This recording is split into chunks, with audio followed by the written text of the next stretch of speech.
Bonsoir, les coulisses du pouvoir vous propose plusieurs destinations ce soir. Le Maroc d'abord pour suivre la dernière tendance à la mode, le tourisme chirurgical. Autrement dit, une petite semaine de vacances avec prothèse mammaire ou liposuction en option. Voyage à Cannes ensuite. Nous avons suivi l'équipe du film People jusqu'aux marches du palais.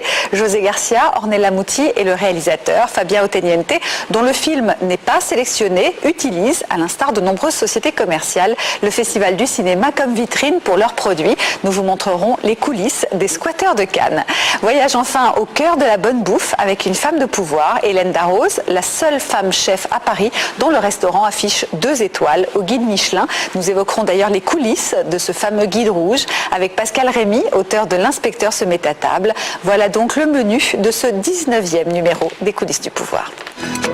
Le package chirurgie esthétique tourisme, une opération à des prix défiant toute concurrence avec en prime quelques jours de vacances. Voici la recette miracle proposée par le Maroc, nouvelle Eldorado de la chirurgie esthétique.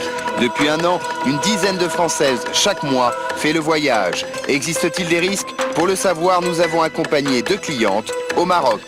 Il y en a presque qui pensaient que j'allais me faire opérer dans une tente au milieu du Sahara par des Berbères ou des Bédouins. Mais je les rassure, quand même, il y a Internet, au Maroc aussi. Et on vous présente tout. Parce que j'ai tout vu sur Internet. Je pars pas à l'aventure. Médecine du look a fait ces dernières années un bond phénoménal. Ride ou ridule, nez ou menton, cuisse ou ventre, tout est modifiable, tout est transformable. Près de 200 000 Français ont subi cette année une opération de chirurgie esthétique. Pour les séduire, les 4000 praticiens se mènent donc une concurrence acharnée. Nouveauté, le 2 en 1. Pour un prix global, on vous offre l'opération de vos rêves et le voyage de vos rêves. Julie Alibo a suivi au Maroc 2 jeunes femmes parties faire des implants mammaires et une liposuction. Vous allez voir dans un instant son reportage, mais tout d'abord François Terregon, bonsoir. Vous êtes le président de l'association d'information des médecines de chirurgie esthétique. Vous allez nous parler un peu des risques que comporte ce genre de package touristique. Véronique Néraud, bonsoir. Bonsoir. Alors vous êtes restauratrice, vous avez 37 ans, une petite fille de 13 ans et vous êtes l'une des 2 jeunes femmes que Julie a suivies au Maroc puisque vous avez décidé de partir là-bas pour une opération esthétique. Quel type d'opération? Une liposuction. Une liposuction abdominale. Du ventre, donc. Oui. Pourquoi aller au Maroc? Pourquoi aller au Maroc? Pour lier le tourisme, enfin l'esthétisme et le tourisme, pour faire 6 jours que pour soi, ce qui était tout à fait possible là-bas. Beaucoup moins cher qu'en France, l'opération? Oui. Quelle différence à peu près de prix? J'ai payé un tiers de ce qu'on me demandait ici. C'est-à-dire? C'est-à-dire 1 200 euros. Oui. Pour l'opération, oui. Une liposuction abdominale. Sauf que j'ai fait aussi de la balnéothérapie, que j'ai fait plein de choses et pendant 6 jours, je me suis occupée que de moi. 1 200 euros, c'est le prix donc de la semaine voyage compris, tout compris? Non, on parle de l'opération. Juste l'opération. Moi, j'ai donné un budget qui était de 2 000 euros pour la balnéo et pour d'autres choses et j'ai payé mon billet d'avion. D'accord. François Terregon, alors est-ce que ce genre de voyage comme ça a tendance beaucoup à se développer? C'est un nouveau filon C'est une offre qui est en train de se développer. Il y a un certain nombre de sites internet notamment avec ce type de proposition de formule chirurgie-vacances. Alors ça peut être en Tunisie, au Maroc, mais aussi beaucoup plus loin, en Afrique du Sud, en Thaïlande. Ça effectivement, ça peut présenter un certain intérêt a priori, puisque chirurgie plus vacances, faire cette chirurgie-là loin de son quotidien, du mari, des enfants, des collègues, et en même temps prendre un peu de soleil, ça peut être assez séduisant. Mais je crois qu'il y a un certain nombre de points sur lesquels il faut prendre certaines précautions, et on en parlera peut-être tout à l'heure. Vous y êtes allé sans aucune appréhension particulière? Je ne suis pas allée sur Internet faire mon marché pour trouver la chirurgie esthétique. Là, je mets les points sur les i tout de suite. Je ne suis pas du tout allée faire 36-15 pour avoir de la chirurgie esthétique. Vous avez fait comment? C'est du bouche à oreille. Une amie qui vit au Maroc. D'accord. Et qui vit en moitié en France et moitié au Maroc. Qui a des amis qui se font opérer là-bas régulièrement. Et qui m'a fait connaître ce médecin. D'accord. Et après, effectivement, j'ai fait par Internet pour lui envoyer, que ce soit mes photos ou le reste. Est-ce que les risques, à votre avis, sont plus nombreux que pour une opération en France? Nécessairement plus nombreux, sauf si on prend un certain nombre de précautions. Alors les précautions, c'est de vérifier par exemple la qualification du chirurgien qui va opérer. de voir plusieurs, si possible, chirurgiens avant de se faire opérer pour croiser les avis, vérifier que la même solution d'un chirurgien à l'autre est préconisée, parce qu'on peut être un peu désarçonné quelquefois quand on voit, notamment en France, mais à l'étranger aussi, 3 chirurgiens avec 3 solutions différentes pour la même demande initiale. On va en parler évidemment des risques, puisque grâce à l'Association d'information des médecines de chirurgie esthétique dont vous êtes le président, on peut maintenant savoir un petit peu, avoir un peu des chiffres qui sont très difficiles à obtenir de la part des chirurgiens évidemment, sur les échecs de la chirurgie esthétique et les risques pris quand on part comme ça, a fortiori à l'étranger. Mais d'abord, je vous propose de regarder le reportage de Julie Alibaud qui vous a donc suivi au Maroc, où l'on propose ses voyages avec chirurgie esthétique à la clé, au programme Thalasso, implant et lipo. Image Franck Tuzolini.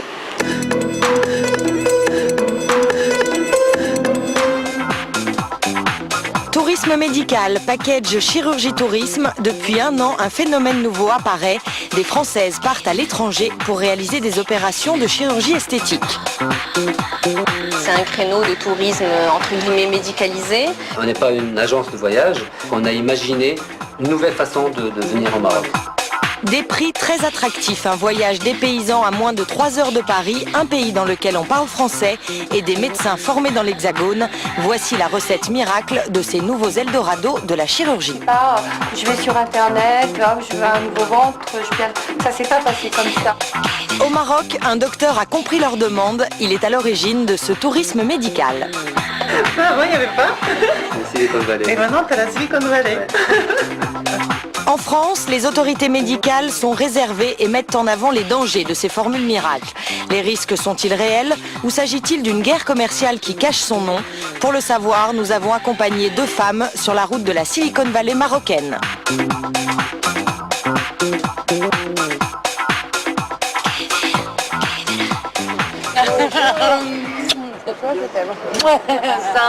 Véronique a 37 ans, elle tient un restaurant italien avec son mari. Gourmande, elle passe son temps à goûter les petits plats servis dans son restaurant. Véronique refuse de se mettre au régime et déteste le sport. Pourtant, elle a décidé de se débarrasser de quelques rondeurs disgracieuses. Comment je compte y remédier? On allait au Maroc faire une lipo abdominale et voilà. Il y en a presque qui pensaient que j'allais me faire opérer dans une tente au milieu du Sahara par des berbères ou des bédouins. Mais je les rassure quand même, il y a Internet, au Maroc aussi. Et on vous présente tout. Parce que j'ai tout vu sur Internet. Je pars pas à l'aventure. Maman d'une petite Anaïs de 13 ans, elle n'a pas pris sa décision à la légère. Mais cela n'empêche pas son mari de s'inquiéter. Je sais qu'elle est en bonne main, mais je vais être quand même un peu anxieux parce qu'il y a une opération. Et donc, ouais. Est-ce qu'on peut dire que tu l'as confiante ou est-ce que tu as quand même une petite peur? Alors, ma seule réticence, c'est mon réveil. J'ai un peu peur de me réveiller toute seule parce que j'aurai personne.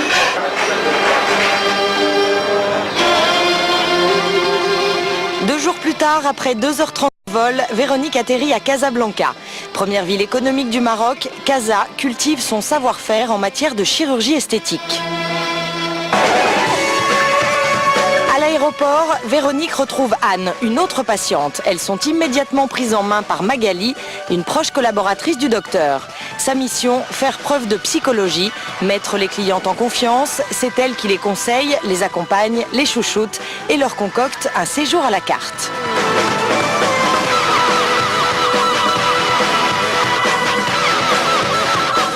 Anne n'a ni la même histoire ni les mêmes envies que Véronique. À 34 ans, elle a des problèmes de poids depuis son enfance. À force de faire le yo-yo, Anne dit avoir perdu 2 tonnes en 30 ans. C'est une histoire de 30 ans d'obésité, un régime avec 50 kilos en moins et un costume qui est trop grand aujourd'hui. Sur lequel on ne peut intervenir en aucune façon de manière naturelle. Ni les crèmes raffermissantes ne font plus rien. Elles n'ont jamais rien fait d'ailleurs. La musculation ne muscle pas une peau qui est morte. Donc à l'heure qu'il est pour réhabiliter le corps, il n'y a que la chirurgie qui peut faire quelque chose. C'est vrai que ce n'est pas des décisions qu'on prend facilement. On touche un corps, une poitrine, on touche à sa féminité. C'est cette prise en charge qui est très présente et un phénomène de cocooning qui fait qu'on a envie de venir, de se laisser porter, de se donner complètement et de se remettre dans les mains de l'équipe, du chirurgien, etc. Moi, je prends un package, ça me coûte 2 200 €, le tout. Qu'est-ce qu'il y a là-dedans? Il y a le séjour à Casa, de la balnéo, on s'occupe de moi, ça n'a pas de prix. Après, je vais à Marrakech. On est aussi des consommatrices. Là, on ne parle pas d'une appendicite ou d'une greffe de rein. Véronique et Anne ne sont pas des cas isolés. Maroc, Tunisie ou Thaïlande, de plus en plus de Françaises changent de continent pour aller se faire opérer. Les autorités marocaines ont senti le filon et militent activement pour l'essor de ce nouveau marché. Le tourisme chirurgical fait dorénavant partie d'une politique globale, réfléchie et encouragée. Casablanca, aujourd'hui, est déjà la 3e destination touristique du Maroc. Son tourisme est principalement un tourisme d'affaires. On veut le développer vers d'autres tourismes. Le tourisme, je dirais, de santé est une niche où le Maroc a quelques prédispositions naturelles pour éventuellement travailler dans cette niche. Donc voilà pourquoi je pense que c'est un créneau et aussi bien les professionnels qui soient hôteliers ou transporteurs ont compris cette donne et sont en train de l'exploiter d'une façon la plus intelligente mais aussi de la façon la plus naturelle. L'après-midi même de leur arrivée, Anne et Véronique se rendent à la consultation préopératoire. Elles découvrent la plaque très parisienne de leur docteur, un docteur qu'elles n'ont jamais vu. Et voici l'homme qui va les opérer. Pour la première fois, il se serre la main. Jusqu'à aujourd'hui, seul le téléphone et Internet leur avaient permis de communiquer. Là, je me suis bien renseignée parce qu'il y a bien écrit Collège français de chirurgie plastique. Ouais.